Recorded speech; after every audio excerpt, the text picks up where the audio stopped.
देखिए, गुट और गिरोह में बटी हुई पार्टी के बारे में बहुत ज़्यादा टिप्पणी नहीं की जा सकती, और इससे ज़्यादा दुर्भाग्य और क्या होगा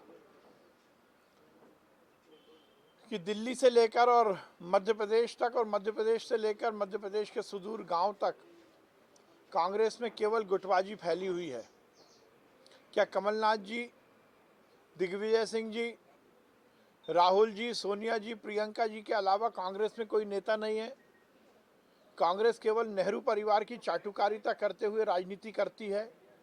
कमलनाथ जी ने भी जो भी पद पाया, चाहे वो केंद्रीय मंत्री बने हो, सांसद बने हो, चाहे वो प्रदेश अध्यक्ष बने हो, या फिर मध्य प्रदेश के मुख्यमंत्री बने हो, केवल 10 जनपद पर चाटुकारिता करते हुए उन्होंने अपनी राजनीति को आगे बढ़ाया है।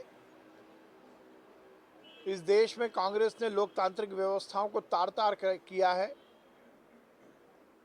वो क्लेम तो करते हैं कि वो हिंदुस्तान की पुरानी राजनीतिक दल है, परंतु राजनीतिक दल की सभी मान्यताओं को उन्होंने झुटलाने का काम किया है। आज कांग्रेस उपवास पर ही बैठ रहे हैं। उपवास नहीं, बल्कि जैसा मुख्यमंत्री जी ने कहा, उन्हें प्रायश्चित करना चाहिए। उन्होंने मध्य प्रदेश में हर वर्ग के साथ कुठाराघात किया, और खासकर किसानों के साथ जो वादा खिलाफी कांग्रेस ने की, ये वही कांग्रेस है जिसके नेता राहुल गांधी ने कुर्ते की बाहें उठाकर कहा था कि हम 10 दिन में कर्जा माफ़ कर देंगे। 15 महीने की कांग्रेस की सरकार में किसान का 1 रुपये का कर्जा माफ़ नहीं हुआ। शिवराज सिंह चौहान जी मध्य प्रदेश में मुख्यमंत्री बने, उन्होंने लगभग 5-5.5 हजार करोड़ रुपए किसानों के खाते में डालने का काम किया। इस देश में यशस्वी प्रधानमंत्री नरेंद्र मोदी जी के नेतृत्व में किसान की तस्वीर और तकदीर बदलने का काम भारतीय जनता पार्टी की सरकार कर रही है। किसान की खेती फायदे का धंधा बने, उसकी आमदनी दुगनी हो, उसका काम नरेंद्र मोदी जी की सरकार कर रही है। और अब कृषि सुधार विधेयक को लेकर जब पूरे देश के किसान केंद्र की सरकार का समर्थन कर रहे हैं, तो कांग्रेस को अपनी राजनीतिक जमीन खिसकती हुई दिख रही है, इसलिए ये प्रपंच कर रहे हैं। कांग्रेस ने हर समय इस देश में अराजकता का माहौल बनाया। कांग्रेस ने हर समय इस देश में वर्ग संघर्ष का माहौल बनाया। कांग्रेस हर समय इस देश में वो मुद्दे जिन पर देश का भविष्य का सार्थक पहलू हमें देखने को मिलता है, उनमें जनता को गुमराह करने का काम किया। चाहे वो सीएए का मामला हो, चाहे 370 हटाने का मामला हो, चाहे ट्रिपल तलाक का मामला हो, चाहे राम जन्मभूमि पर मंदिर बनाने का मामला हो, और अब कृषि सुधार कानून के खिलाफ जिस प्रकार से उन्होंने फैब्रिकेटेड आंदोलन चलाया, अब उनकी कलई खुल गई है। पूरे देश में अब किसान मोदी जी को समर्थन कर रहा है, और उसका प्रमाण पूरे देश में आयोजित किसान सम्मेलन है। क्योंकि कांग्रेस को झूठ पर झूठ की परत चढ़ानी है, इसलिए ये उपवास का नाटक कर रही है। सही मायने में मैं चुनौती देता हूं कि कांग्रेस के नेता मध्य प्रदेश के किसी भी गांव में जाकर देखें, गांव वाले उन्हें घुसने नहीं देंगे।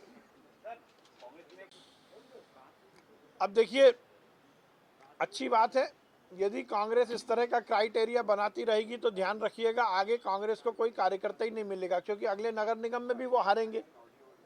जो विधानसभा में आ रहे हैं उनको नगर निगम नहीं मिल रहा, और जो नगर निगम में हारेंगे उनको आगे कुछ नहीं मिलेगा। ये वैसे कांग्रेस का अंदरूनी मामला है, परंतु निश्चित रूप से आप इसके पीछे जाएंगे तो आपको ये पता लगेगा कि इसमें किसी ना किसी नेता के बेटे को फ़ायदा पहुंचाने के लिए ये काम कांग्रेस के नेता कर रहे होंगे। ये क्राइटेरिया इस कारण बन रहा हो। देखिए, मुझे बड़ा आश्चर्य होता है कि बिजली की बात को लेकर कन्फ्यूजन क्रिएट किया जा रहा है। ये जो दरें आई हैं, इसमें जनता को फ़ायदा पहुंचाया गया, ना कि नुकसान हुआ है। बिजली के बिल के मीटर का जो पैसा कांग्रेस ने बढ़ा दिया था, कांग्रेस की सरकार के समय लगता था, हमारी सरकार ने उसको हटा दिया है। किसानों को लगभग 10% का बिजली में फ़ायदा मिला है। मुझे समझ में नहीं आ रहा ये नई खबरें कहाँ से आ गई। 1-2 पैसे टैरिफ बढ़ा है, वो भी युक्तिकरण किया गया है। 1-2 पैसे टैरिफ बढ़ने से कहीं किसी को दिक्कत नहीं आएगी। बिजली के बिल में देखेंगे तो 5 पैसे, 10 पैसे या 15 पैसे का अंतर आएगा, पर जो मीटर का किराया है वो जिस प्रकार से कम किया गया उसकी चर्चा नहीं है। ये कांग्रेस की डर्टी पॉलिटिक्स डिपार्टमेंट का काम है। हमारी सरकार ने हर समय जनता का साथ दिया है। और जहां तक वेट का मामला है पेट्रोल डीजल पर, आप पुराने आंकड़े उठाकर देखिए। जब कांग्रेस की सरकार मध्य प्रदेश में थी तो लगातार उन्होंने वेट बढ़ाया, लगातार उन्होंने कर बढ़ाए, लगातार उन्होंने जो गाड़ियां सड़क पर चढ़ती हैं उनका रोड टैक्स बढ़ाया। और वो पैसा बढ़ा से जो करों के बढ़ाने से जो पैसा आया वो खर्च कहाँ हुआ?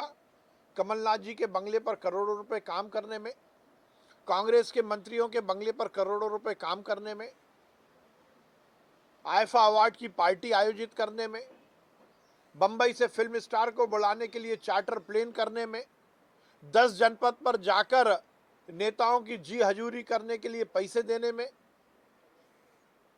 यदि कोई सरकार कर बढ़ाती है तो ये सिद्धांत है, चाणक्य ने भी कहा है कि यदि कर बढ़ता है तो बढ़े हुए कर से जो राजस्व प्राप्त होता है उसका पूरी तरह सदुपयोग होना चाहिए जनता के विकास और कल्याण के लिए। पर कांग्रेस की सरकार ने कर बढ़ाए पर विकास हुआ केवल और केवल कांग्रेस के कार्यकर्ताओं का।